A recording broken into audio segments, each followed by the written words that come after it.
Assalamualaikum everyone. I hope you are doing great. Welcome back to Maths with Mishal.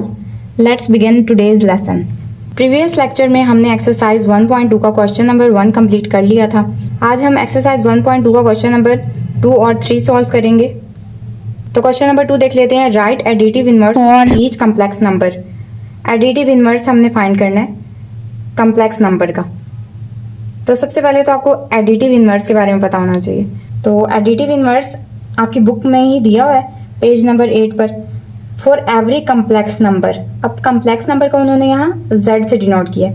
For every complex number z there exist a complex number minus z. हर complex number z का complex number minus z exist करता है. तो हम देख लेते हैं z plus minus z is equal to minus z plus z is equal to 0. यानी z का एडिटिव इनवर्स माइनस z होगा. z को एक कम्प्लेक्स नंबर लेट किया हुआ है और माइनस z को उसका एडिटिव इनवर्स कह दिया. कोई भी ऐसा नंबर ले लें जिसका इनवर्स हम उसमें ऐड कर लें तो आंसर 0 आ जाना चाहिए. तो ये एडिटिव इनवर्स होता है. जैसे z minus z is equal to 0. 1 minus 1 का additive inverse minus 1 is equal to 0. 1 plus अगर माइनस 1 लिखें तो 1 प्लस माइनस माइनस 1 हो जाएगा इज इक्वल टू 0. तो 1 का एडिटिव इनवर्स माइनस 1 और z का इनवर्स माइनस z होगा. z plus minus z is equal to एक कम्प्लेक्स नंबर z लेट किया हुआ है उसका इनवर्स क्या है minus z is equal to. अब माइनस z इनवर्स है उसमें z प्लस किया हुआ इज इक्वल टू 0. दोनों का आंसर ही 0 आ रहा है. Minus z is called the additive inverse of z.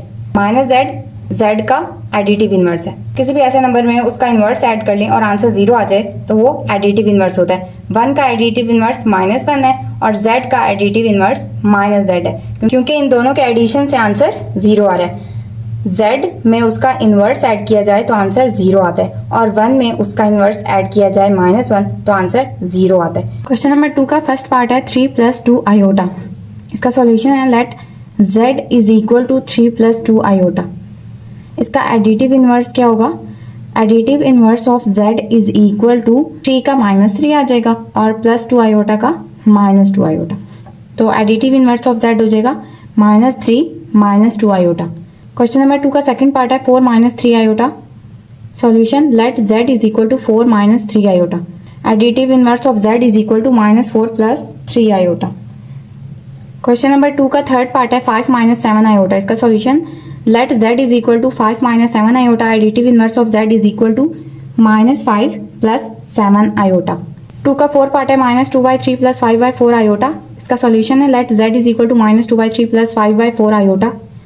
Additive inverse of z is equal to 2/3 minus 5/4 iota. इसके साथ एक्सरसाइज 1.2 का क्वेश्चन नंबर 2 भी कंप्लीट हुआ. नेक्स्ट हम क्वेश्चन नंबर 3 करते हैं. एक्सरसाइज 1.2 का क्वेश्चन नंबर 3 है find multiplicative inverse for each complex number. Complex number का हमने मल्टीप्लिकेटिव इनवर्स फाइंड करना है. तो हमें मल्टीप्लिकेटिव इनवर्स के बारे में पहले पता होना चाहिए कि वो क्या होता है. Multiplicative inverse for any non zero complex number z there exist a complex number w such that zw is equal to wz is equal to 1. z को उन्होंने कम्प्लेक्स नंबर रख लिया और w को उसका रेसिप्रोकल रख लिया. जब हम z को इसके रेसिप्रोकल यानी w से मल्टीप्लाई करते हैं तो हमारा आंसर 1 आ जाता है. जैसे कि z एक कम्प्लेक्स नंबर है और उसको हम मल्टीप्लाई करते हैं उसके रेसिप्रोकल 1/z से. इसका आंसर आ जाता है 1. z को z से कैंसिल कर देते हैं तो हमारे पास आंसर 1 आ गया. w is equal to 1/z और हम इसको डिनोट करते हैं 1/z को z की power -1. For any non zero complex number z there exist a complex number w such that zw is equal to wz is equal to 1. अब उन्होंने एक कम्प्लेक्स नंबर z रखा है दूसरा कम्प्लेक्स नंबर w रखा है. w को हम उसका z का रेसिप्रोकल कंसीडर कर लेते हैं 1/z. जब इस z से ये z कैंसिल होगा तो हमारे पास 1 आ सकता है. w and it is denoted by z inverse. w को हम कंसीडर कर रहे हैं 1/z और इसको z इनवर्स भी लिखते हैं क्योंकि यहाँ z की वैल्यू +1 है, जब ऊपर जाएगा तो उसकी वैल्यू हो जाएगी -1, तो इसीलिए हम w को w is equal to z -1 लिख लेते हैं। तो ऐसा नंबर जिसको उसके रेसिप्रोकल से मल्टीप्लाई करके हमारा आंसर 1 आ जाए, ऐसा नंबर जिसको उसके मल्टीप्लिकेटिव इनवर्स से मल्टीप्लाई करके आंसर हमारा 1 आ जाए, तो वो मल्टीप्लिकेटिव इनवर्स होता है। जैसे z का मल्टीप्लिकेटिव इनवर्स 1/z है, जिसकी वजह से हमारा आंसर 1 आया, क्योंकि ये दोनों कैंसिल हो गए तो हमारा आंसर 1 आ गया।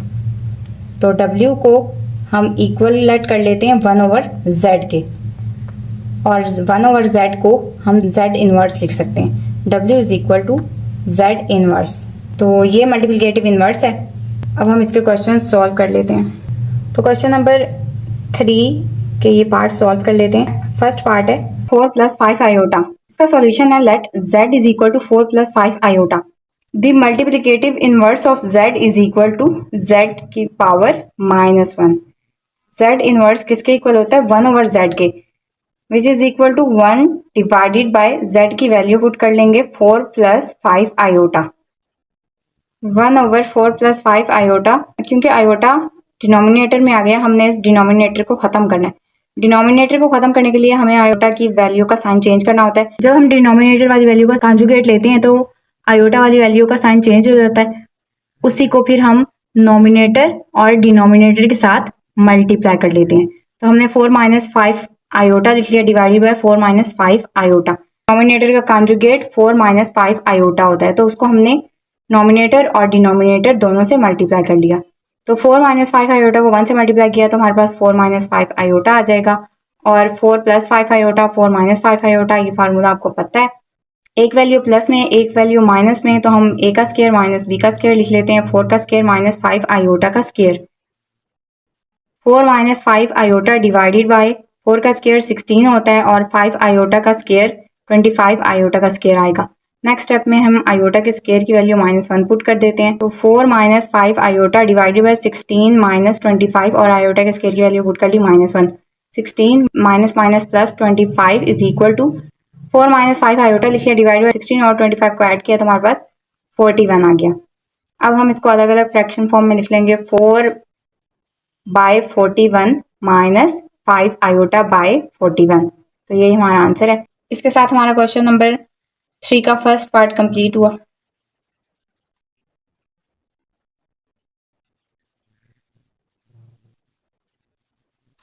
तो क्वेश्चन नंबर 3 का सेकंड पार्ट देख लेते हैं।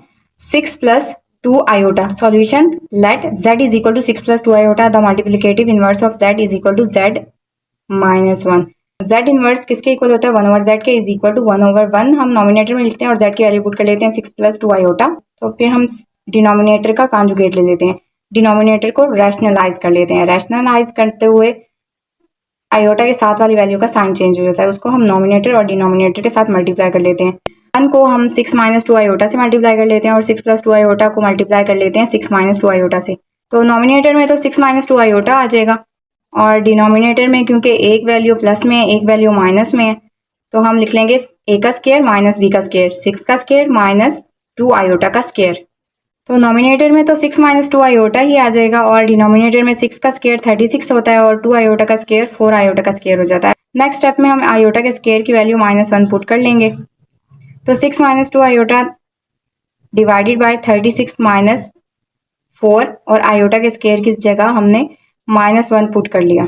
6 - 2 iota divided bye 36 minus minus plus 4 1 the 4।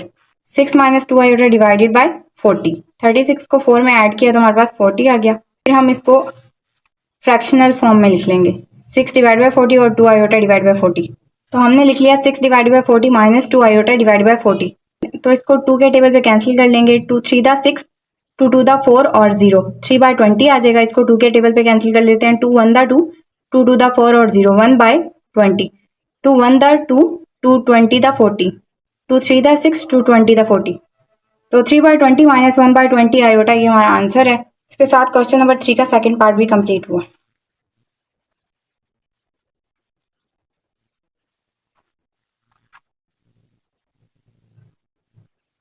Question number 3 का थर्ड पार्ट करते हैं। 7 - 3 आयोटा। सॉल्यूशन है इसका, let z is equal to 7 minus 3 iota, the multiplicative inverse of z is equal to z inverse. z inverse is equal to होता है 1 over z के, 1 divided by z की value put कर लेते हैं। 7 minus 3 iota को rationalise करवा लेंगे, रैशनलाइज करवाने से हमारी आयोटा वाली वैल्यू का साइन चेंज हो जाता है, उसको हम नॉमिनेटर और डिनोमिनेटर दोनों से मल्टीप्लाई करवा देते हैं। तो 7 प्लस 3 आयोटा को हम नॉमिनेटर में भी लिख लेंगे और डिनोमिनेटर में भी लिख लेंगे। फिर हम 1 को 7 प्लस 3 आयोटा से मल्टीप्लाई कर लेंगे और 7 माइनस 3 आयोटा और 7 प्लस 3 आयोटा को मल्टीप्लाई कर लेंगे। जब 1 को 7 प्लस 3 आयोटा से मल्टीप्लाई करेंगे तो हमारे पास 7 प्लस 3 आयोटा आ जाएगा। एक वैल्यू माइनस में है, दूसरी वैल्यू प्लस में है, तो हम ए का स्क्वायर माइनस बी का स्क्वायर वाला फार्मूला अप्लाई कर लेंगे। तो 7 का स्क्वायर आ जाएगा माइनस 3 आयोटा का स्क्वायर आ जाएगा। तो नॉमिनेटर में तो 7 प्लस 3 आयोटा ही आ जाएगा। 7 का स्क्वायर 49 होता है और 3 आयोटा का स्क्वायर 9 आयोटा का स्क्वायर होता है। नेक्स्ट स्टेप में हम आयोटा के स्क्वायर की वैल्यू पुट कर देंगे। 7 plus 3 iota divided bye 49 minus 9 और आयोटा के स्क्वायर की वैल्यू पुट कर ली -1। 7 plus 3 iota divided bye 49 minus minus plus 9 1 था 9। 7 plus 3 iota divided bye 49 plus 9 58 होता है। फिर हम इस वैल्यू को अलग अलग फ्रैक्शनल फॉर्म में लिख लेंगे। फिर ये 58 7 से भी डिवाइड कर लेंगे और 3 से भी डिवाइड कर लेंगे। तो 7 divided by 58 plus 3 iota divided bye 58। तो क्योंकि ये कैंसिल नहीं होती वैल्यूज, तो यही हमारा आंसर है। क्वेश्चन नंबर 3 का थर्ड पार्ट भी कंप्लीट हुआ।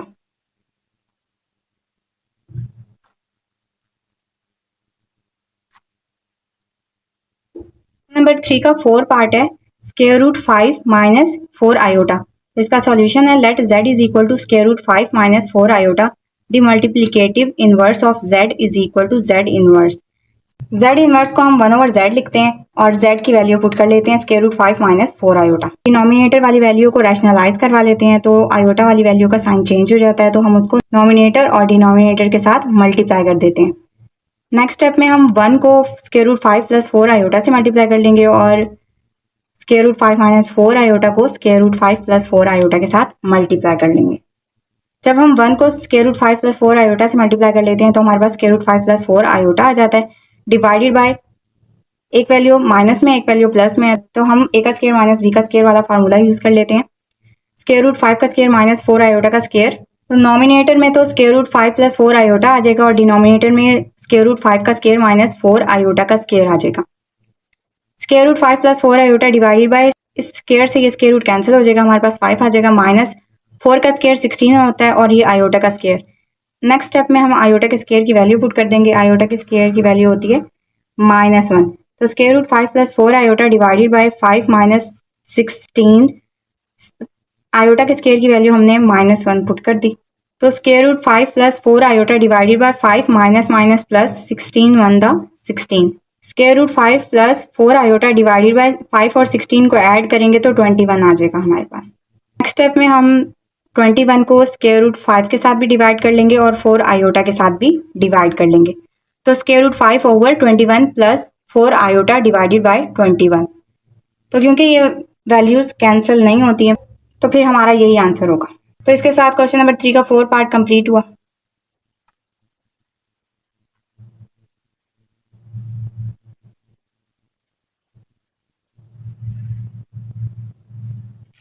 I hope you understood it well. Next हम इंशाल्लाह क्वेश्चन नंबर 4 करेंगे।